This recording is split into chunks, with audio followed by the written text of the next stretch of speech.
Doctor Karamvir Singh, associate professor political science, BSR government arts college Alwar. प्यारे बच्चों, आज हम इस ऑनलाइन कक्षा में बीए पार्ट सेकंड का पेपर फर्स्ट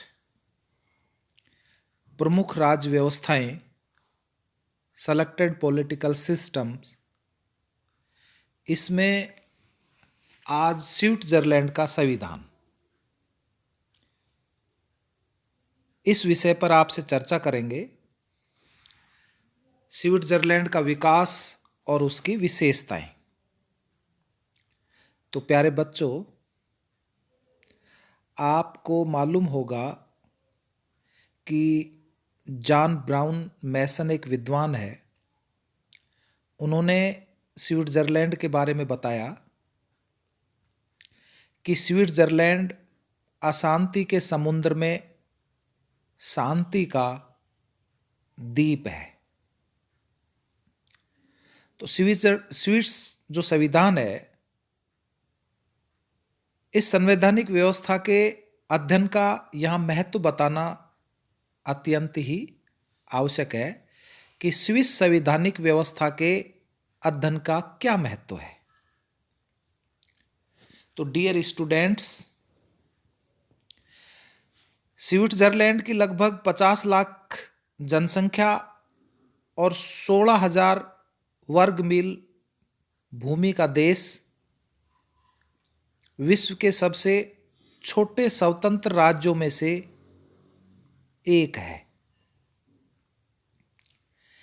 लेकिन अपनी विशिष्ट राजनीतिक संस्थाओं के कारण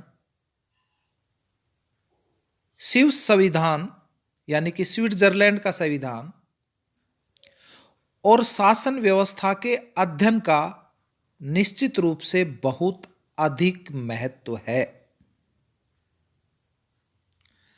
साधारण व्यक्ति के लिए स्विट्जरलैंड विश्व का सबसे प्रमुख प्राकृतिक सौंदर्य का केंद्र स्थल, रेड क्रॉस और प्रसिद्ध घड़ियों का निर्माण स्थल ही है।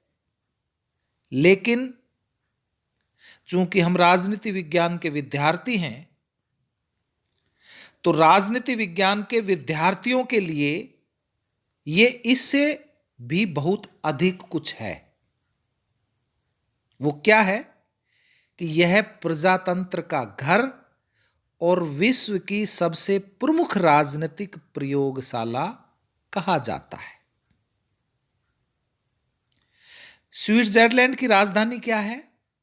आपको पता होगा कि स्विस की राजधानी बर्न है और संघीय सरकार के मुख्य कार्यालय यहीं पर स्थित है। जहां तक इसके महत्व को हम विभिन्न रूपों में बांट सकते हैं, जैसे मैं आपको बताऊं, नंबर 1 कि विश्व का सर्वाधिक प्राचीन गणतंत्र, oldest Republic of the world, कि स्विट्जरलैंड विश्व का सर्वाधिक प्राचीन गणतंत्रीय राज्य है। सन 1848 के संविधान द्वारा स्विट्जरलैंड में गणतंत्र की स्थापना हुई, आपको मालूम होगा, और उस समय वह आधुनिक विश्व का अकेला गणतंत्र था। सन 1848 के पूर्व भी स्विट्जरलैंड में इस प्रकार का राजतंत्र नहीं रहा कि जिस प्रकार का राजतंत्र इंग्लैंड, फ्रांस या सोवियत रूस में था।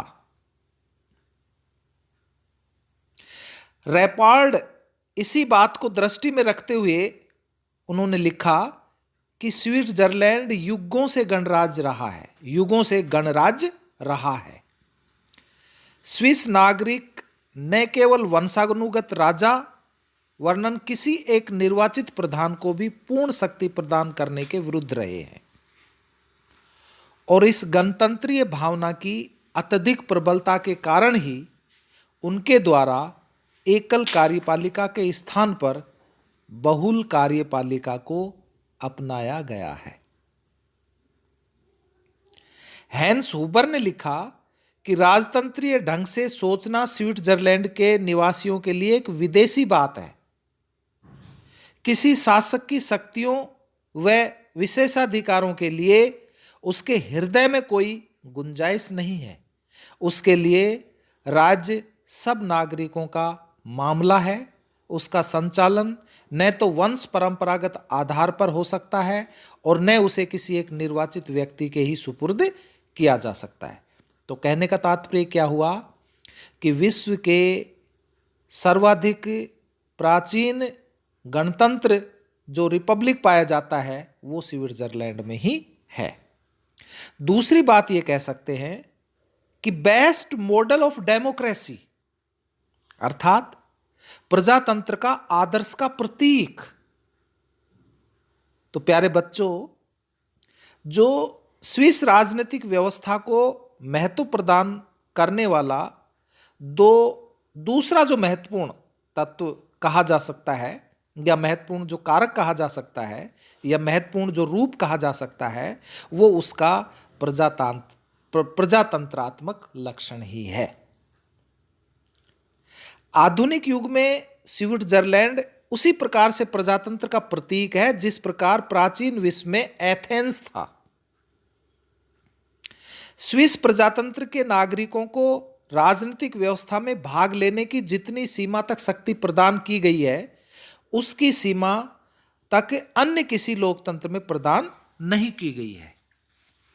आपको मालूम होगा कि 5 स्विस कैंटनों में वर्तमान समय में भी प्रत्यक्ष लोकतंत्र है और नागरिकों के द्वारा जनसभाओं में कानून का निर्माण किया जाता है।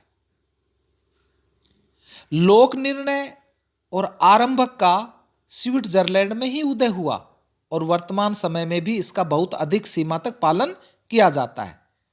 अतः यह ठीक ही कहा गया है कि यदि ब्रिटेन संसदात्मक व्यवस्था का और अमेरिका संघात्मक व्यवस्था का जनक है तो स्विट्जरलैंड आधुनिक विश्व में प्रत्यक्ष प्रजातंत्र का घर होने का दावा कर सकता है और यह दावा कोई झूठ नहीं है।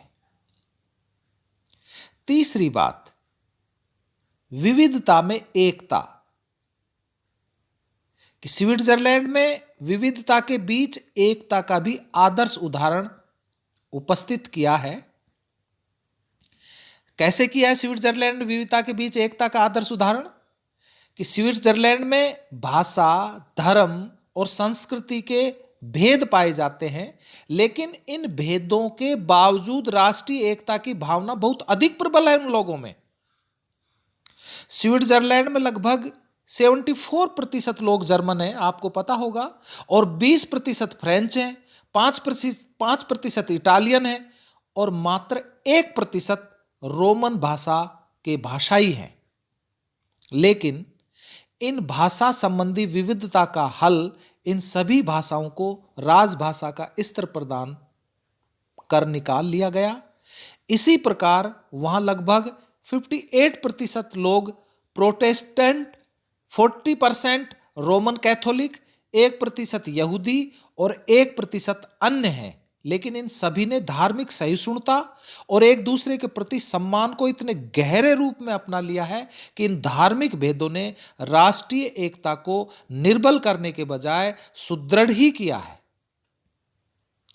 भाषाई और धार्मिक भेदों के कारण फूट उत्पन्न न होने का एक कारण यह भी कहा जा सकता है कि वहां एक ही धर्म के अनुयायियों की भाषाएं अनेक हैं और एक भाषा बोलने वाले लोग अनेक धर्मों के अनुयायी हैं।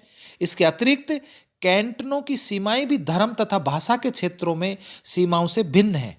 इन सब के कारण धर्म, भाषा और क्षेत्रीयता के भेद प्रबल नहीं हो सके। और एक विद्वान है ब्रुक्स, उन्होंने तो ये कहा कि स्विट्जरलैंड ने ये दिखा दिया है कि उन लोगों में भी घनिष्ठ सहयोग की संभावना हो सकती है जो कभी राजनीतिक दृष्टि से परस्पर स्वतंत्र थे तथा जो लोग आज भाषा व धर्म के द्वारा व्यापक रूप से विभाजित है।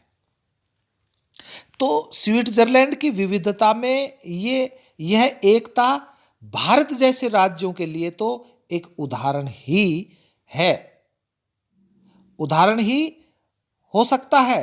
सुदूर भविष्य में एक विश्व राज्य की स्थापना के लिए यह आदर्श बन सकता है। चौथी बात यह कही जा सकती है कि स्थायी तटस्थता। इस स्थायी तटस्थता का क्या मतलब है कि अंतर्राष्ट्रीय राजनीति की दृष्टि से स्विट्जरलैंड की राजनीतिक व्यवस्था का अध्ययन महत्वपूर्ण है, क्योंकि वर्तमान समय में जबकि विश्व के विभिन्न राज्य एक दूसरे का विरोध करने में संलग्न हैं, स्विट्जरलैंड ने स्थायी तटस्थता को अपनाकर अशांति के समुद्र में बसने वाले सुखी द्वीप की स्थिति प्राप्त कर ली है। सर्वप्रथम 1815 की वियना कांग्रेस द्वारा स्विट्जरलैंड की स्थायी तटस्थता को मान्यता प्रदान की गई और 1919 की वर्साय संधि और उसके बाद के अन्य अंतर्राष्ट्रीय सम्मेलनों में स्विट्जरलैंड ने सदा इस बात पर बल दिया। इसके अलावा नेक्स्ट ये भी कहा जा सकता है कि बहुलकालीय पालिका की जो स्विस संवैधानिक व्यवस्था का महत्व है, उसमें एक बहुल कार्यपालिका का भी बहुत रोल है। कि सामान्यतः आपको ऐसा समझा जाता है कि कार्यपालिका का संगठन एकल होना चाहिए, जिससे उसके द्वारा शासन व्यवस्था का संचालन कुशलता के साथ किया जा सके। जैसे भारत, ब्रिटेन और अमेरिका में एकल कार्यपालिका ही है, आपको मालूम ही होगा। लेकिन स्विट्जरलैंड में 7 सदस्यों की बहुल कार्यपालिका को अपनाया गया है और यह कार्यपालिका न तो पूर्ण अंशों में संसदात्मक है और न ही अध्यक्षात्मक, वर्णन इनमें दोनों के ही गुणों को ग्रहण करते हुए विश्व के सम्मुख एक नवीन उदाहरण उपस्थित किया गया है। तो प्यारे बच्चों, ये एक प्रकार से स्विट्जरलैंड संवैधानिक व्यवस्था के अध्ययन का अपने आप में एक अलग ही महत्व कहा जा सकता है। कल जो आपकी क्लास होगी उसमें स्विट्जरलैंड का संवैधानिक विकास किस प्रकार से हुआ, विकास का तात्पर्य यह है कि धीरे धीरे कैसे किस प्रकार से इसका विकास हुआ, इसके संदर्भ में मैं आपको बातें बताऊंगा। और उसके बाद स्विट्जरलैंड के संविधान की जो मुख्य विशेषताएं हैं उनके बारे में अपन चर्चा करेंगे। धन्यवाद।